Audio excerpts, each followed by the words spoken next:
Mimi nafikiri ni kampeni fupi tu inayolenga katika masuala mazima ya kukusanya rasilimali katika kutekeleza ama project au activity ambayo imekuwa conceived either a group of people, an organization or so and so forth. Na niseme pia ni vizuri pia tuelewe tunaposema tuna fundraise, ni vizuri tujielimishe kuhusiana na types za fundraising, na najua ziko nyingi tofauti. Na kwa kuanzia mimi ambazo nimeziona nizitaja hapa. Of course kuna namna ambao watu wana fundraise siku hizi kwa kutumia tu kusend an email to a partner seeking for a funding or for support kwenye kuimplement activity yenyewe. Lakini pia kuna watu ambao siku hizi wana organize events kwa ajili ya kutafuta fedha. Unakuta kwamba it's a rally or it's an event ambayo imefanyika mahali ambayo kwa kweli lengo lake ni kwa ajili ya kutafuta fedha kwa ajili ya kutekeleza kitu fulani, ama it's a community work or it's a targeted project or activity and so on so. Lakini jambo la tatu, kuna watu ambao unakuta siku hizi wanafanya fundraising kwa kutumia donation, kwamba mtu anakuambia ama unakwenda mahali unakuta kumewekwa kibobo pale, unaomba weka hapa hela kidogo, au online unakuta watu wametengeneza section, na nishaziona tu kwenye mashirika yenu mengi, unakuta wametengeneza section pale, kwa mfano you can donate kwa kutuma hela fulani au kwa kucommit hela fulani hivi kwenye eneo lako, so forth. Kuna swala la solicitation ambapo mtu anasema can you please support this idea, or can you please provide us money so we can do ABCD and so forth. Alafu kuna kitu kinaitwa partnership ambapo unakuta kwamba ni watu wawili wanaamua kukaa pamoja kwa ajili ya kutengeneza strategy ya kufanya kitu pamoja, na unakuta mmoja anakuja na ama rasilimali fedha au mwingine anakuja na mawazo ama vyote. Unakuta wote mnakuja na mawazo, mnaweka mezani pamoja, alafu mnatafuta rasilimali fedha pamoja kutoka kwenye vyanzo vyenu, mnatekeleza. Alafu kuna sponsorship ambapo mnakuta mashirika yametengeneza content yanataka kupeleka au yanataka kufanya kitu fulani, alafu anatafuta mtu ambaye atawasponsor kwenye eneo ambalo wanafanyia kazi. Alafu jambo la kubwa ambalo ndio hasa NGOs zinafanya siku hizi ni swala la grant making, ambapo unakuta kwamba watu wametuma, kunakuwa na call for proposal, alafu inatoka ile call, watu wanaenda kuomba wenyewe kuna kutekeleza mradi au kutekeleza activity kulingana na call ambayo imetoka. Hizo ni aina tu za kwa kweli za kugenerate ambazo zinazotumika na watu mbalimbali katika kutafuta rasilimali fedha kwa ajili ya kutekeleza kazi au miradi ambayo watu wamepanga ambao wamepanga kufanya kwenye ama mashirika ama kwenye jamii na kadhalika.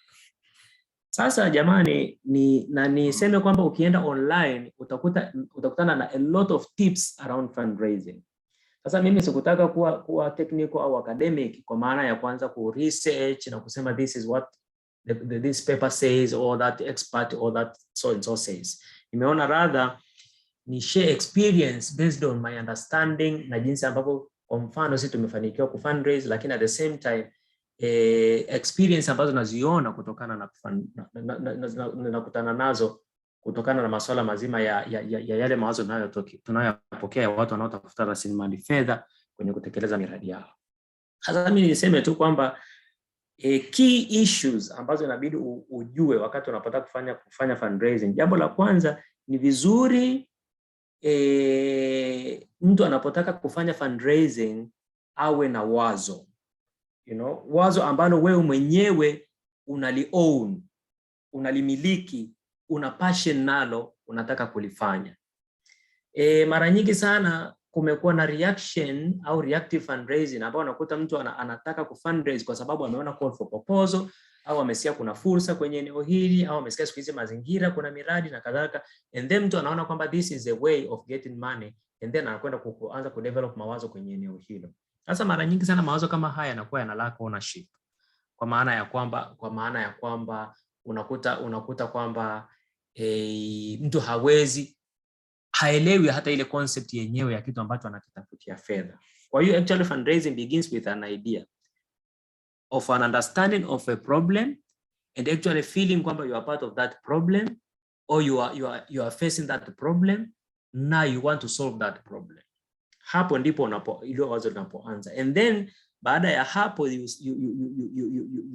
then think of what kind of solution do you want to achieve, and when do you want to achieve that solution, and what kind of support do you want kuweza kuachieve hiyo. So ile conceptualization ya wazo lenyewe na tatizo lenyewe na jinsi ambavyo unataka kutafuta fedha becomes very key katika swala zima la fundraising. Sasa mara nyingi sana hapo ndipo tunapomiss a point. Ndio maana unapokuta kwamba mtu anaandika document yake au ana reach out kwa audience kwa ajili ya kuomba fundraising, and then anaulizwa maswali, unakuta kwamba ana lack, kuna mapengo kwenye mawazo yake au kwenye kile kitu ambacho anakitafutia fedha. Kwa mfano unasema kwamba unataka kutatua tatizo la maji, and then you really don't understand where the problem is, what kind of solution do you want to offer, and when do you want to offer that solution, how much resources do you want. Bila kuweza kuconceptualize hivi vitu vyote right at the beginning, kabla hata ya kuanza kuandika kitu chochote, ku reach out to anyone, then you are putting yourself to failure. Kwa hiyo actually wakati mwingine, na hasa si wa DDA tulikuwa tukiinsist, kama ni area ambao unaona tatizo lakini you really don't understand the problem in depth, then do a research, do a consultation, understand what is the issue all about, and then be able to know again wewe contribution yako kwa maana ya solution itakuwa ni nini, and then you can then start putting yourself an idea around what do you want to do and where do you need your support to be.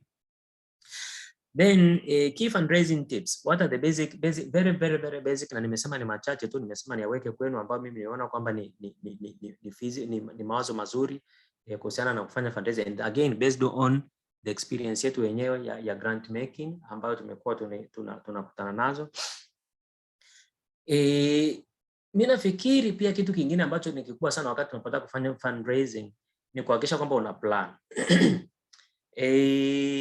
Na kwa plan hayotofautiana sana nilichokuwa nasema, ni lile swala zima la kuhakikisha kwamba unaweza ku make a necessary arrangement katika kufanya fundraising. Kwa mfano, ku make sure kwamba kwanza again you have your concept very clear, and then imeshaandikwa kwenye simple, brief, clear, understandable paper ambayo unaweza ukaipresent mahali mtu akaelewa kwamba tatizo ni hili, hiki ina ukubwa huu, hii ndio solution unataka kuoffer, and so and so forth. Lakini jambo la pili, kama nilivyosema, uweze kuelewa kwamba ili wazo lako hili, kwa mfano kama ni gharama ya kulitatua, ni gharama ni kubwa kiasi gani inatakikana. Kwa sababu wakati mwingine sana nimekutana na watu ambao wanaleta proposal ambayo kwa kweli tatizo very simple, lakini budget is so high mpaka unajiuliza kwamba huyu mtu sasa anataka 200 million kwa ajili ya kutatua tu swala la mfereji wa maji hapa nje. That's just an example. Kwa hiyo lazima uelewe pia cost related na kutatua tatizo au kuaddress changamoto ambayo unataka kuaddress kwenye community. Lakini again, swala ambalo ni very critical wakati mwingine ni work plan. Una plan yako ya kuaddress hilo tatizo ipoje? Where will you start? How will you go about, and so and so forth. So you are very clear and very presentable. Sasa if you have that plan very clear, wakati unapotaka kuanza ku reach out kwa ajili ya kutafuta fedha, then actually unakuwa umeanza kuweka a very good step ya kupata rasilimali ambazo zitakusaidia. Kwa sababu mtu yote utakaye approach with that kind of clarity na plan, anaweza kuona kwamba this person kwa kweli anajua kitu ambacho anachokifanya. Lakini jambo la pili ni swala la muda, time determination. How do you determine, lazima uwe very clear in terms of when do you want to intervene, and ukipewa resources utazifanyia mpaka wakati gani, na kweli wakati huo utaweza kuachieve hicho unataka kukiachieve.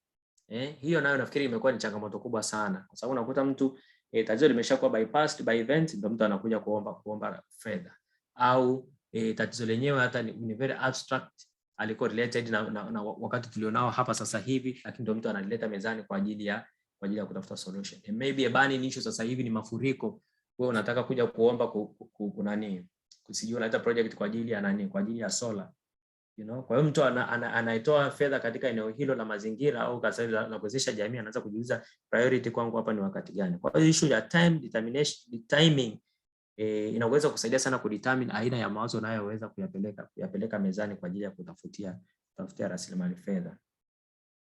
Swala lingine ambalo nimeliona ni budget.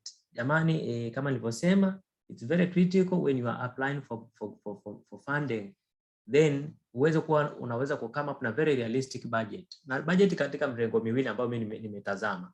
nafikiri ni budget kwenye eneo la kukusupport ku fundraise yenyewe, kwa sababu lazima ujue kwamba katika fundraise kuna cost related. Utaprint, utafanya nini, kuna internet, kuna whatever. Pengine kama ni round table discussion unataka kufanya na donors, utabidi uwe na venue, itabidi utoe facilities za kuwasaidia and so and so forth. Hiyo nayo ni very important. Kwa hiyo you really will have to build the budget kwenye kusupport hiyo initial step. Lakini budget yenyewe kwa ile activity ambayo unataka kuimplement ni very important, kwa sababu again watu wengine unakuta ukituma budget ya mimi ninajua uwezo wangu ni kutoa milioni 20, if you send me a budget of 200 million immediately na shy away, kwa sababu mwisho wa siku unaona kwamba this is really not for me. Kwa hiyo also depending on una reach out kwa nani, be also realistic in terms of the budget ambayo una present mezani. Lakini pia kulingana na tatizo unataka kusolve, also be very realistic kwa kutengeneza budget ya namna hiyo. Jambo lingine, kuna swala zima la mapping of potential funders. Jamani, hili ni eneo ambalo naliona pia ni changamoto sana.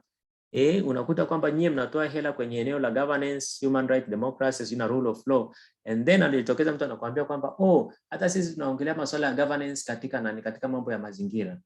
Well, yes, lakini kwa kweli eneo la mazingira maybe it's not a viable idea kwa kumpelekea dona kama huyo.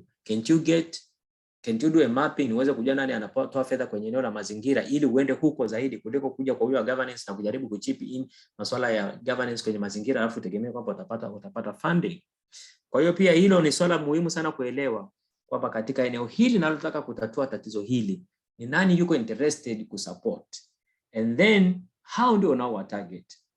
Kama unataka kufikiria kwamba ni swala la wanawake kushiriki katika michezo, maybe sio vizuri sana kwamba uende kwa watu wanaotoa miradi ya afya. Ni vizuri uangalie ni nani ambao wanasupport masuala ya michezo hapa Tanzania, then they are the ones you will reach out to, badala ya kwenda kwa kila mtu. Kwa hiyo before you do anything or reach out to anyone, do your mapping, do a thorough research of your target audience, target partners, make sure kwamba you understand them, you are very clear about their objective and their area of interest and everything, and then anza kuwafikia. Lakini jambo lingine ambalo nimeona kwamba ni key ni use of varieties of strategies. Ni vizuri tukumbuke katika swala zima la fundraising, it's a very large huge concept, kwa sababu kama nilivyosema pale mwanzoni kuna namna mbalimbali za kufundraise na kama katika namna hizo then lazima uweze kujua kwamba wewe kwa mujibu wa muktadha wa strategy yako unataka kutumia strategy ipi.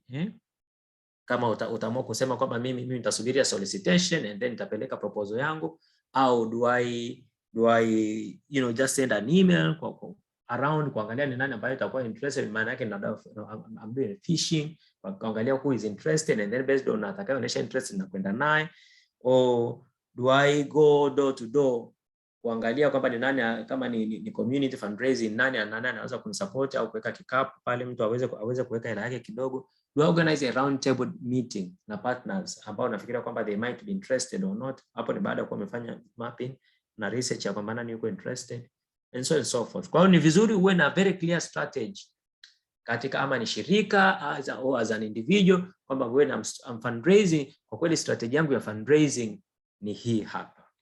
Na jambo la mwisho ambalo nimeliona ni changamoto kubwa sana na ambalo linakwamisha watu wengi sana, mara nyingi sana mashirika na taasisi kianzishwa, kupata initial funding is not a problem, lakini how you spend that funding ili uweze ku attract another funding, it's a problem.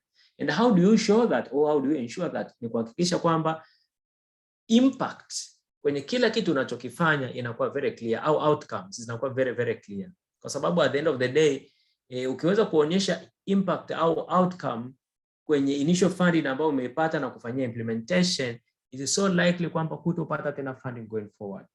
Kwa sababu again I want to tell you kwamba donors do communicate, na kabla mtu hajakupa hela yote anauliza kama ushakupata funding, na kama ushakupata funding ulifanya nini, outcome ilikuwa ni nini, and so and so forth. Then kama ukuweza kuonesha au kudemonstrate kwamba you can really create an impact or outcome for community, then it becomes a very big problem. Kwa hiyo lazima all the time unapokuwa unafanya fundraising na unapokuwa ukipata fedha uhakikishe kwamba then you are creating an impact au outcome yako inakuwa ni very clear. Kwa hiyo kwa upande wa fundraising hizo ni few really na nimeambiwa ni tips. Kwa hiyo ni very few highlights ambazo nimezitoa kwenye nani, lakini I want to direct you online. Ukienda online na if you want I can share a lot of links ambazo ziko online zinazoonyesha zinazochambua swala lizima la kufundraise. Na kwa mfano, if you are wanting, they are so detailed in terms of even if you want to write an email to a funder, how should you write an email? What should the subject line look like? What should the content look like? And so on and so forth. Sasa mimi sijaenda to that detail sana, nimepata tu ni zile tips, na hivyo ni vitu ambavyo if we had to do for every aspect ambayo nimeshare hapa, it might take an hour or two kuweza kuielezea kila mmoja wapo. Kwa mfano kama ni prepare the necessary documents, what are these documents, how should they look like, what should the board, kama ni proposal ionekaneje, kama ni concept note ionekaneje, kama ni budget ionekaneje, kama ni work plan ionekaneje. It is ni very detailed presentation. Kwa hiyo kila item ambayo nimeshare hapa kama tip, you need to really go back na kwenda kufanya research sasa wewe mwenyewe, kuangalia ni kwa kiasi gani au ina include nini ndani yake. But if tukipata nafasi wakati mwingine tunaweza kwenda in details mpaka kusaidiana namna ya kuandika email kwenda kwa funder and so on and so forth. Lakini those are the tips ambazo nimeona ni share katika masuala mazima ya fundraising. Jambo lingine niliomba kuzungumza leo ndugu zangu ni kuhusiana na swala zima la networking tips. Nafikiri swala zima la kushirikiana au la kutandaa kwa mashirika ni swala ambalo ni pana sana. Ni swala ambalo niseme ni mtambuka, kwa sababu wakati mwingine networks hata kama ni za mashirika kwa kweli they are so individual based. Unakuta kwamba mtu ni executive director, lakini kutokana na yeye mwenyewe na uwezo wake wa kutandaa ndio ameweza kupull a very good network of other organization kwenye shirika lake au individuals kwenye shirika lake and so on and so forth.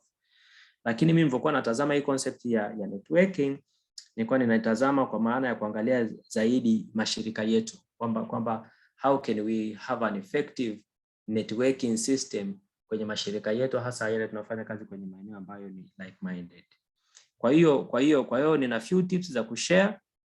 Kwa hiyo if we want to have an effective networking system kwa NGOs, what should we look at or what should we do? Jambo la kwanza ninafikiria kwamba ni vizuri kujiandaa. Jamani, network na ku create a solid and working network sio coincidence, sio kitu kinatokea. It is an investment.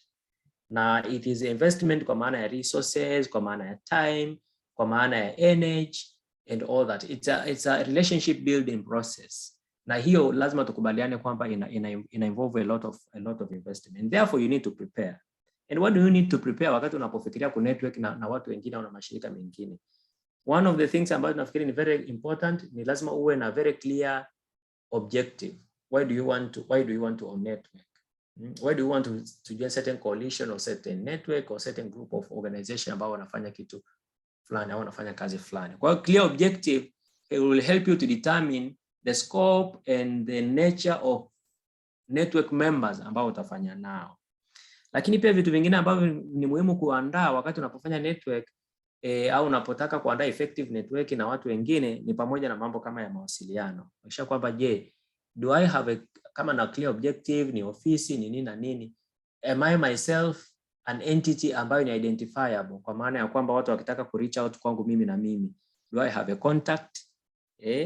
Na hiyo contact zinaweza zikawa umeziandaa kwa namna kwamba physical address yako inajulikana, lakini at the same time kama ni mtu unakutana naye mara ya kwanza, hajui ofisini kwenu, hajui nini, then you have already had information ambayo unaweza kumpa ikamsaidia kwamba akakufikia. Kwa mfano kama hizo kuwa na brochure, business cards, unaweza kutoa document ambayo itatoa office location, kwamba sisi tunapatikana sehemu fulani, anytime you want you can reach us, you can reach out to us. Lakini jambo lingine, wakati unapotaka ku network na watu wengine au mashirika mengine, lazima uweze kupresent your office au work more clearly, kwa sababu again nimekuja ku realize wakati mwingine tuna network na watu ambao tunasema they say they are like minded, lakini maybe they are not. Kwa sababu unakuja kukuta ndio unafika mahali unasema kwamba let's sign a petition against this or around this, alafu mtu anasema mimi I don't want to put my signature there, that doesn't align so much with what I do and also and so on. Kwa hiyo ni vizuri unapotaka ku network na watu wengine make sure kwamba you are clear, communicating clearly your mandate, your scope of operation and all that, ili watu wengine nao waweze kudetermine kwamba wewe you are a suitable member or you are not, they are comfortable to network with you or not and so on. Kwa sababu kama nisema network is two way traffic, kwamba wewe utataka kubelong, lakini watu wengine wanao belong na wewe nao watataka kujua kuhusiana na wewe ili waweze kujua kwamba watabenefit vipi na nini. And then unapoingia kwenye network, kumbuka kuna swala la value proposition. What value are you bringing? State it very clearly ili watu wengine wajue kwamba unapokuja na wakujue. Kwa mfano kama mimi na network natwaweza au na Taula, then I know Taula ata contribute nini kwenye network ambacho mimi kitani benefit. Na mimi they know kwamba nita contribute nini ambacho wao wata benefit. Kwa hiyo ile ni very important kwa sababu kuna watu wengine ambao belong kwenye network kama parasites, lakini that's not the intention of having a network. Network is a mutual relationship of benefit ambao wote walio kwenye network wanatakiwa ku benefit. Kwa hiyo again, state your value contribution clearly kwa network members wengine. Jambo lingine, give space to your targets. Unapokuwa na belong, kuna watu wengine ambao wanakuwa very dominant when it comes to network. Yaani wao ni wao na they don't want anything cha mtu mwingine yoyote yule. Unakuta kwa kweli ni kama amewaleta ili muwe, sijui nisemeje, sijui ni subs doesn't even fit well, ili muwe implementers wa mawazo yao, you know, lakini sio kwamba na nyie mna mawazo. Sasa nimesema kwamba network is a mutual beneficial relationship ambao kila mtu ana benefit na kila mtu anataka kuonekana yuko value. Kwa hiyo if you are a member of a network, again make sure kwamba you are giving space to other people ili nao waweze ku contribute kwenye network kama wengine wote wale wanabila. Kumbuka ita again ni ground kwa ajili ya watu wote kuweza ku contribute. Kitu kingine ambacho ni muhimu, jaribu kujua your network partner. Wakati mwingine tuna belong kwenye network ambazo unakuja ku realize kwamba mtu ambaye una network naye maybe is a completely wrong partner.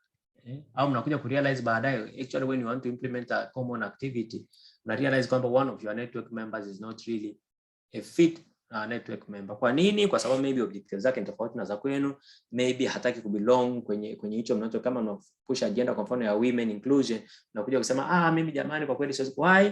Kwa sababu maybe yeye hiyo sio agenda yake. Yeye agenda yake ni men inclusion au ni young men inclusion. Kwa hiyo unakuja kushangaa in between anawaacha kwenye implementation. Kuna swala la kuhakikisha again at the same time you must, kitu ambacho kimekuwa ni changamoto pia ni swala la ku remain in touch. Kuna watu ambao kwenye network they are always silent. Hata mkisema jamani can we go campaign for this, hajibu. Yani hasemi nitakwenda, hasemi siendi, ha contribute anything. Lakini ukiangalia kwenye list of network members yupo. Sasa hiyo sio nzuri, namna nzuri ya kuwa a network member au belong kwenye network. Na if you have a network member ambaye anafanya vitu vya namna hiyo, you better be frank kumwambia kwamba kwa kweli we don't think about you are a fit network member kwenye au kwenye network yetu, kwa hiyo give us a space. Lakini again for any meaningful network, remaining in touch among kwa network members is very important and very key and very critical. Jambo lingine lazima tukumbuke kwamba you must keep the network working, na tukumbuke kwamba network keeps evolving. Sisi ni miongoni mwa watu ambao tunaanzisha kitu, kwa mfano kitu kinaitwa working groups kwenye utendaji kazi wetu. Na tumekuwa na tendency ya kuweka na kutoa, kuingiza huyu na kumtoa yule, kufanya hivi kufanya. Kwa sababu gani? Kwa sababu it evolves. Kila wakati unakuta kwamba idea iliyokuja sasa hivi ni hii, tunataka tuende nayo, and then mwingine anasema mimi I don't want to belong, maana yake anatoka, mwingine anaingia hivyo. You know, mwingine anaona kwamba mimi hapa this is really a good idea, lakini kwa kweli for now I'm not prepared, anatoka, mwingine anaingia. Lakini kwa hiyo tukumbuke kwamba network is evolving, it evolves. Na as it evolves, then kuna swala zima la ku retain, kuna swala zima la ku change, kuna swala zima kufanya nini, na strategies za ku network, na kila kitu kinabadilika at the same time. Na jambo la mwisho ndugu zangu nataka ni share kwenye eneo hili la networking ni swala zima la role of online spaces. Tulikuwa very traditional in the past kwamba mara nyingi sana tulikuwa tunajikuta kwamba tunapotaka kuongelea swala la networking unajikuta tu kwamba kwamba lazima tukutane, lazima tufanye nini. Lakini sasa hivi kuna kitu kinaitwa online platform ambazo zimekuwa very useful katika swala la create network. Na network zinakuwa very effective. You can network with anyone, anytime, anywhere kwa kutumia platform yoyote ile. If we decide to meet today, we can meet without even meeting and we've seen each other physically, lakini tukaweza kukutana na make a lot of decision at the same time. I just wanted to share kwamba pia hii concept ya online networking is also becoming very important and vibrant, na actually it can be very effective too katika kuhakikisha kwamba mashirika yetu tunaweza kufanya kazi kwa karibu na kwa kushirikiana na kwa kuelewana kuliko ilivyokuwa in the past. Hizo vitu kama Twitter, Facebook, LinkedIn, Clubhouse, blogs ambazo zinaundwa, YouTube, zinatumika sana katika kuhakikisha kwamba zina strengthen network relationship katika mashirika na taasisi mbalimbali ambazo ziko like minded, ambazo zikubaliana kufanya vitu fulani kwa pamoja. Kwa hiyo without boring you more, nimeona ni share hizo very few tips really on top of my head na nyie, na I'm more than happy and available hapa kujibu swali lolote lile litatokana na ama fundraising tips ambazo nimezisema au networking tips ambazo nimezisema hapa. Lakini kumbukeni yote nilivyosema jamani, for each component niliyosema hapa you can write a paper, and sio paper fupi, katika kuelezea kila mojawapo ya hii na kwa kutoa mifano ya kwamba namna gani imefanya kazi, changamoto ni zipi, faida ni zipi na kadhalika. Asante sana. Asante sana Daniel Lema kutoka Freedom House kwa kuweza kutoa tips hizo mbalimbali, ni namna gani mnaweza mkaraise fund katika hizo taasisi zenu huko mlipo. Nakushukuru sana kwa yote uliyoyaelezea hapa. Sasa washiriki, karibuni kwa maswali. Kama una swali lolote tafadhali nyoosha mkono ili uweze kuuliza, au kama una jambo lolote ungependa nawe pia kuchangia, pia unakaribishwa sana. Karibuni.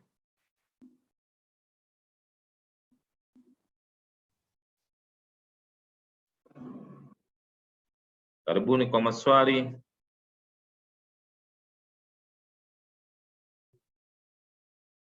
Au nianze tu kuwauliza mimi maswali sasa? Karibuni jamani kwa maswali. Mnakaribishwa mweze kuuliza swali lolote kama unalo kutokana na haya ambayo Mr. Lema ameyapresent hapa. Lakini pia mnaweza mkauliza kwa kuandika maswali moja kwa moja katika chat box hapo. Kama unaona kuzungumza kwako ni changamoto kidogo, unaweza kaandika swali lolote kwenye chat box. Ndio Musa, karibu Musa Juma. Asante.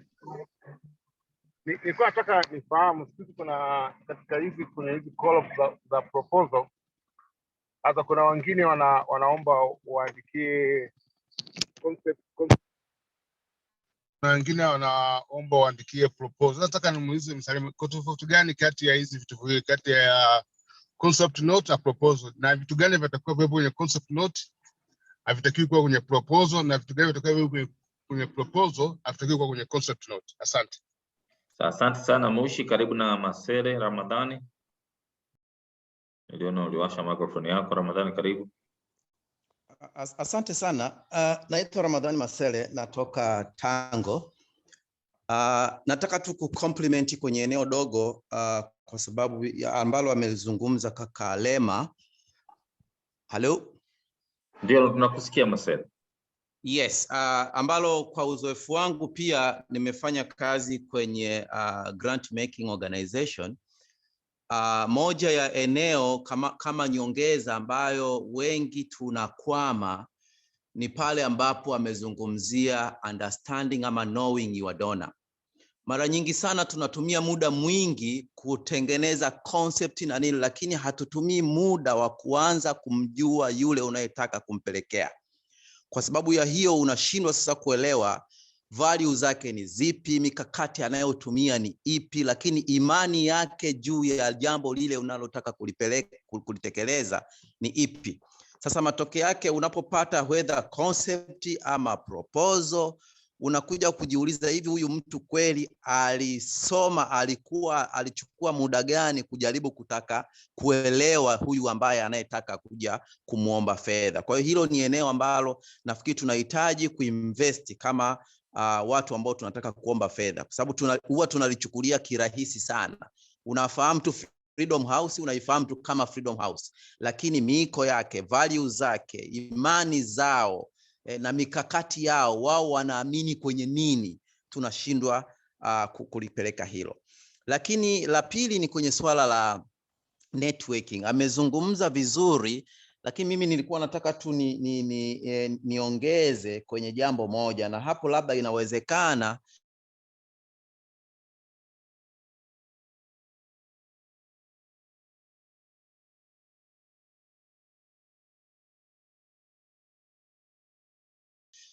wengi tunapozungumza concept ya like minded.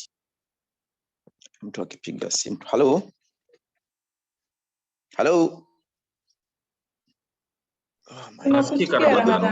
Tunakusikia. Yes, kwa mtazamo wangu huwa ninaanza kwanza kujiuliza ni nini hatima ya kazi tunazozifanya, kwamba what is our ultimate result ya NGO yoyote ama civil society yoyote, whether unafanya kwenye afya, unafanya kwenye mazingira, unafanya kwenye sheria. Mwisho wa siku ninavyotizama mimi, mwisho wa siku tunataka tuone human development ama socio economic development. Sasa ukiangalia katika muktadha huo, hakuna mahala ambapo utajiona kwamba mimi sihusiki kwenye jambo fulani. Inaweza ikawa ni sio target yako ya moja kwa moja, lakini ina impact kubwa sana kwenye kazi ambayo unayoifanya. Na ndio maana inaona ni vema sasa, kuna nyakati fulani ni vema kuunganisha nguvu, hata kama ajenda unaiona sio ya kwako. Mfano, unaweza ukawa unafanya kwenye afya. Sasa unapofanya kwenye afya unasema mimi ninaangalia masuala ya afya tu, lakini inakuja ajenda ya mabadiliko ya sheria. Sasa unasema mimi ya wanasheria hainihusu, kwa hiyo siwezi kuwaongezea nguvu kwa sababu mimi kwangu ni afya. Lakini mwisho wa siku sheria ile inaweza ikaja kuimpact kwenye masuala yako ya afya. Na mfano mzuri, kwa mfano tunaweza kuwa tunazungumza kwa mfano sheria za kodi. Sasa sheria za kodi zitazungumzwa, labda tutasema kuna wataalamu wa masuala ya sheria ya kodi, kuna watu wanafanya kazi kwenye sheria, akina Legal and Human Rights Center, akina WILAC, akina Taula na wengine wengi, Tanganyika Law Society. Kwa hiyo ni ajenda yao. Lakini sheria ile inapokuja kupita, ikiwa haijawekwa mchango na perspective ya watu wengi, hata wale walioko nje ya sheria, matokeo yake na wewe inaanza kukutafuna. Sasa ni vema tukawa tunafikiria hata tunapoangalia networking, tusijifungie kwenye boksi la yale maeneo yetu tu tunayofanyia kazi, kwa sababu tunaingiliana kwa namna kubwa sana. Kila sekta ina mchango kwenye sekta nyingine. Kwa mimi labda tu kwa ufupi sana nizungumze hilo kama mchango wangu kwenye kile ambacho amekizungumza kaka Daniel Lema kwenye masuala mazima ya networking, na kuangalia kwamba ile focus, unaweza kuwa na focus network ya area yako ya expertise, lakini ni vema kuanza kusupport network zingine ama kujoin up na network zingine ambazo zinaangalia masuala mengine ambayo yanaweza yakawa na impact kwenye kazi unayoifanya moja kwa moja. Asante sana. Asante sana Masere, na shukuru sana kwa mchango wako ambao umeuchangia hapa katika namna gani tunaweza tukajifunza kwenye ku raise fund. Na shukuru sana kwa mchango wako mzuri. Neville Mena, karibu, naona mkono wako upo juu. Asante sana. Mimi ni dogo tu kwa utangulizi nilizungumza Musa Juma kuhusu tofauti kati ya concept note na proposal. Wakati mwingine tumejikuta tunaambiwa tuwe na, kuna kitu kingine kinaitwa strategic plan. Sasa mimi niko naomba anisaidie, tukiondoka katika kama taasisi, wakati mwingine tukienda kwa donors ama kwa development partners, wanatuuliza strategic plan yani yetu ni nini. Sasa mimi naomba tusaidie, ni wakati gani tunatakiwa kuwa na strategic plan na inahusianaje na project proposal, na inahusianaje pia na concept note. Sawa, asante sana bwana Neville Meena. Karibu Daniel Lema kwa majibu. Asante sana, na niombe radhi pia, ile swali la kwanza nilisikia vizuri, kwa hiyo nitakapokuwa najibu hili nitatoa ufafanuzi kidogo. Na nishukuru pia kwamba asubuhi hapa tumekuwa na mtu kutoka Kituo cha Sheria na Haki za Binadamu ambaye amezungumzia kuhusiana na strategic plan yao. Niseme strategic plan kwa lugha nyepesi kabisa ni mwongozo wa shirika au ni dira ya shirika ya utekelezaji wa shughuli zake. Ni dira au ni mwongozo wa shirika lolote lile juu ya mambo wanayotaka kuyatekeleza ndani ya kipindi fulani. Na unakuta watu wengi sana wanapoandaa strategic plan, wanaandaa strategic plan inayokwenda miaka 3 au miaka 5. Na niseme strategic plan, it's a broad document. It is a very wide document ambayo inakuwa divided kwenye strategic objectives ambazo shirika nataka kuachieve. Kwa mfano kama ambavyo umesikia wengine wanataka kusema kwamba katika shirika letu sisi tutafanya kazi kwenye maeneo makubwa matatu. Tutafanya kazi labda kwenye eneo la upatikanaji wa haki, tutafanya kazi kwenye haki za wanawake, tutafanya labda kazi na kwenye haki au labda haki za watoto au kwenye anything, say of anything. So wanasema kwamba haya ndio maeneo makubwa matatu au 4 ambayo tumeyachagua sisi kama shirika tunayafanyia kazi. Sasa katika yale maeneo wanajaribu ku-identify katika miaka hii 5 tutafanya nini? Maybe tutatoa legal aid, maybe tutatoa elimu kwa umma, hilo ni eneo la access to justice. Labda tutatoa msaada wa kisheria, tutatoa elimu kwa umma, lakini pia tutafanya ushawishi na utetezi katika masuala ya sera zinazohusiana na upatikanaji wa haki. And then katika swala zima sasa labda la utoaji utoaji wa legal aid tunafanyaje? Tutatoa kwa wanawake na watoto. Wanawake na watoto katika mambo yapi? Labda masuala ya ukatili wa kijinsia, labda na masuala ya mirathi. Kwa hiyo inakuwa ni ule muongozo wa shirika wa namna ambavyo wanataka kutekeleza shughuli zao ndani ya kipindi cha muda fulani. Kwa hiyo na ile ni document inakuwepo pale, hiyo ndio roadmap ambao mnaiweka pale wakati wa kuiandaa, mnafanya consultation internally na externally, and then baada ya hapo mnaiweka pale na inakuwa ni very realistic, kwa maana kwamba kweli ndani ya miaka 5 hii tunaweza kutekeleza mambo haya ambayo tumejiwekea kwamba tunataka kuyatekeleza. Then ukishakuwa na hiyo document sasa ambayo ndio dira ya shirika, maana yake ni kwa nini Donna anauliza, nataka kujua kwamba nyinyi wenyewe mnajielewa. Do you have a document? Do you have a map inayoonyesha roadmap inayoonyesha kwamba ndani ya miaka 5 mnataka kufanya nini? Then mkiwa na ile by itself tu inaonyesha kwamba nyinyi ni credible organization, mnajua mnakotaka kwenda, you are well defined and all that. Lakini pia anataka kuona sasa kile unachokipeleka mezani kwake kweli kinatokana na kile ambacho mmekubaliana nyinyi wenyewe ndani ya shirika kwamba mnataka kufanya. Maana yake ndio ulikoona nasema mwanzoni kwamba unakuta nyinyi shirika ni shirika la haki za binadamu, then mnakwenda kule mmeona hela za mazingira mnakwenda kuomba. Atajuaje kwamba nyinyi hamna capacity ya kufanya? Ni kwa kuangalia strategic plan yenu kwamba hata unachokiombea fedha hakiko hata kwenye strategic plan yenu. Maana yake ni kwamba nyinyi capacity yenu ya kuimplement inakuwa ni ndogo sana au inakuwa iko compromised. Kwa hiyo ndio strategic plan. Concept note ni tofauti. Na nianze kabla concept note niweke mwishoni. Project proposal. Umeshaandaa strategic plan yako.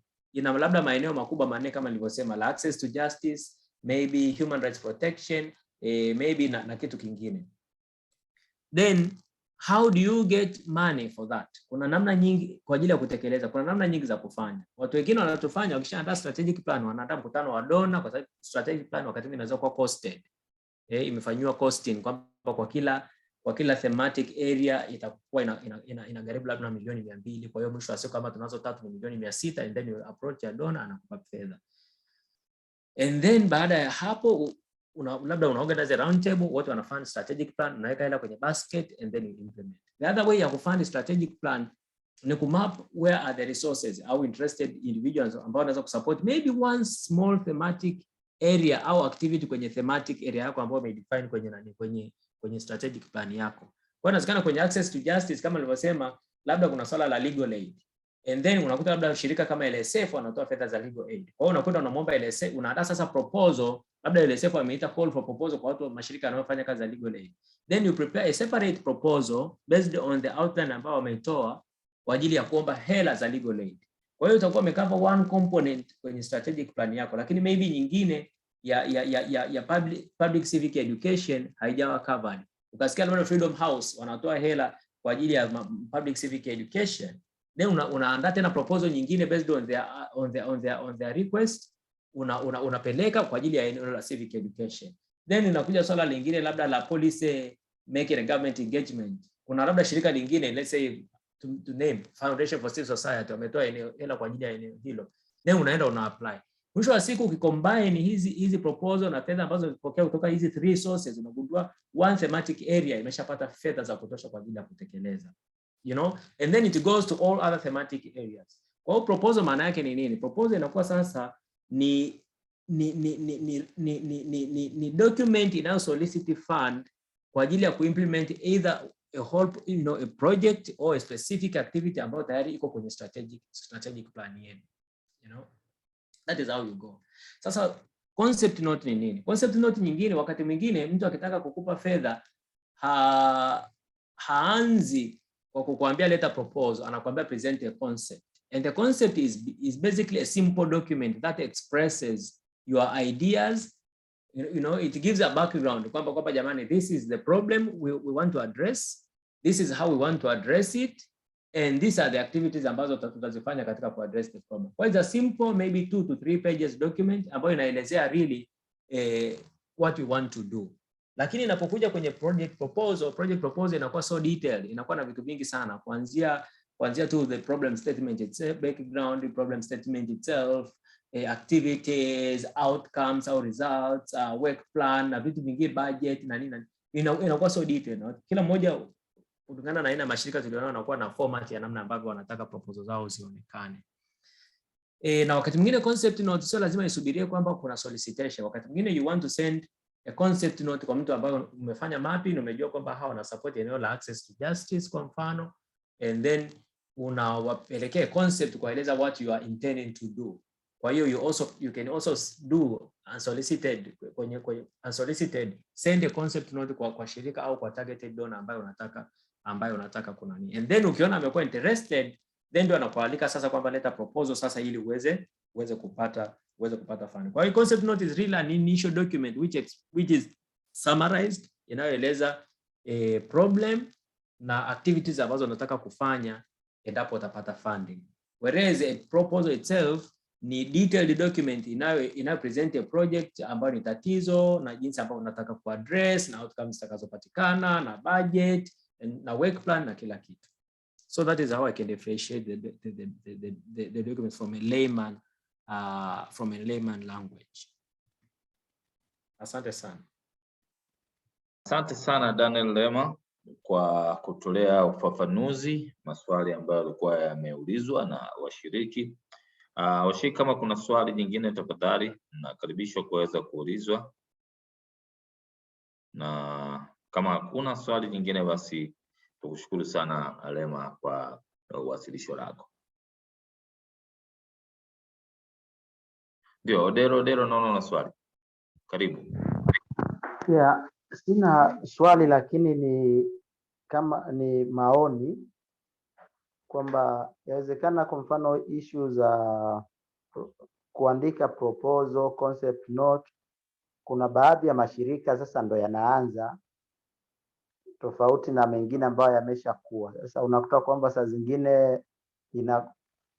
labda call for proposal imetolewa lakini competition inakuwa kubwa na pengine donors wana base sana kwenye technicalities ambazo obvious zitawatoa hawa ambao bado hawajakuwa. Sasa mimi nilikuwa ninadhani kwamba donors wanaweza wakawa labda na approach tofauti ambayo itaweza kuwasaidia watu wanaokuwa, na approach ambayo ninaipendekeza ni kwa mfano Daniel Freedom House wana interest kwenye masuala ya labda kuaddress issue labda ya access to justice kwenye eneo fulani. Kwa hiyo sio vibaya labda wakafanya kikao, wakafanya visit kwa shirika ABC, wakazungumza nao, wakapata maoni yao kwamba bwana, sisi tuko hivi na hivi na hivi, na ile inaweza ikawa vizuri mno kuliko hii ambayo mimi nafikiri approach tunaosema kwamba tunashindanisha proposal. Unakuta kwamba target ya dona ni kutoa fedha kwa mashirika 7 lakini anapokea maombi 150. Mwisho wa siku 7 ndo zinatakiwa ziji qualify, lakini nafikiri kwamba labda wao kama wametarget kwamba safari wanataka kufanya kazi na mashirika 8 na kati hayo 8 labda mkoa wa Arusha mashirika mawili, mkoa wa Kilimanjaro, mkoa wa Mara, mkoa wa Lindi. Si vibaya, mimi kwa mtazamo wangu, wao wakafanya hivi kwa baadhi ya mashirika, wakazungumza nao, na itakuwa ni sehemu nzuri ya kuweza kuwajengea uwezo wale watu na kufahamiana vizuri na kujua weakness zao, lakini na strength zao vizuri tu, na mwisho wakakubaliana. Kwa hiyo hata kama mtu huyo atakuwa anaandika kitu ambacho kwanza yaani wote mko familia, ndio ushauri wangu.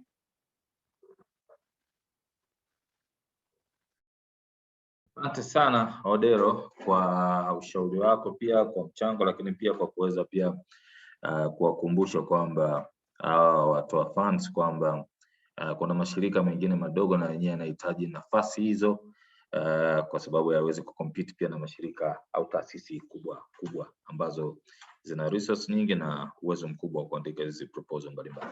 Asante sana. Victoria, ni kurudishia kwako kwa ajili ya zoezi linalofuata.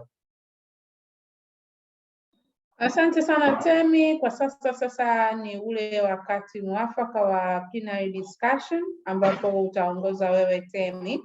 Kwa hiyo naomba nikukaribishe wewe pamoja na washiriki. Asante.